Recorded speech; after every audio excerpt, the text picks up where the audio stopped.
think influencer is definitely like one of our quickest growing departments at the minute. We've got influencer campaigns coming out of our eyeballs at the minute, which is really exciting. And I just kind of wanted to sit down with you and go through like kind of top do's and don'ts for working with influencers, because I think now more than ever it's so important that people are approaching influencers in the right way and knowing what they should and shouldn't ask whenever they're approaching them to get the most out of the campaigns. So I think to start, like one of the things that has changed, and it has slowly been changing over the last 5 years, but definitely in the last year or so, is you can't really get away with just gifting. Now you can in some areas, and it depends on the value of the product and stuff like that, but really if you want to get value driven creative and you want to be building strong relationships, you should be paying all of your influencers. Absolutely. And whether that's from nanos, and obviously you're going to be paying macros, but you know, if someone's a nano influencer and they've got 5,000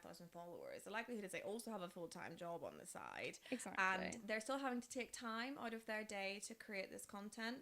Now, obviously, if you're gifting someone like a $5,000 sofa or something, they can probably make you a reel for free. But at the same time, you're going to have more control over the content, even if you give them something of monetary value as well.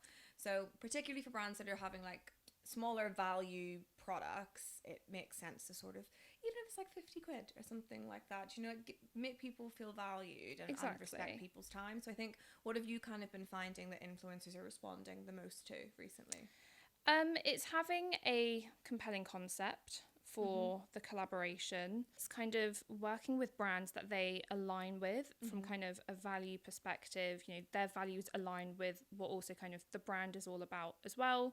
And it's generally the sort of brand that their audience kind of expects them to work with, or that they're already a fan of. And that's ultimately where kind of the best partnerships come from when brands work with influencers. It's working with people who already kind of are, you know, connect with your brand or connect with similar brands to what you have and what you offer and everything, to kind of ensure that you really are kind of making an authentic connection with them and their audience. So have you seen people accepting gifted collaborations recently, or has that been like fewer, or kind of like what are you kind of feeling out there?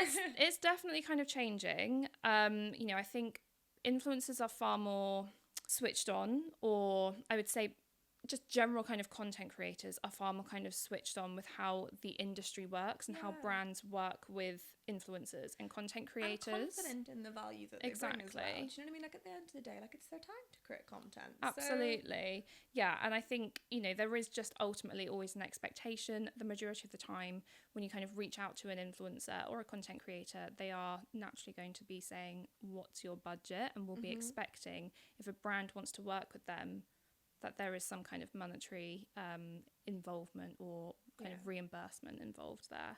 So it's important to understand, like, you do just need to respect the fact that any sort of kind of creative job takes time, takes effort, and, you know, people should be reimbursed fairly for what they bring to the table and what they can offer your brand. The key thing is to kind of just make sure that, you know, you're listening to influencers, everyone sets their rates differently, and just like respecting people's time basically, and just making sure that you're reimbursing people fairly.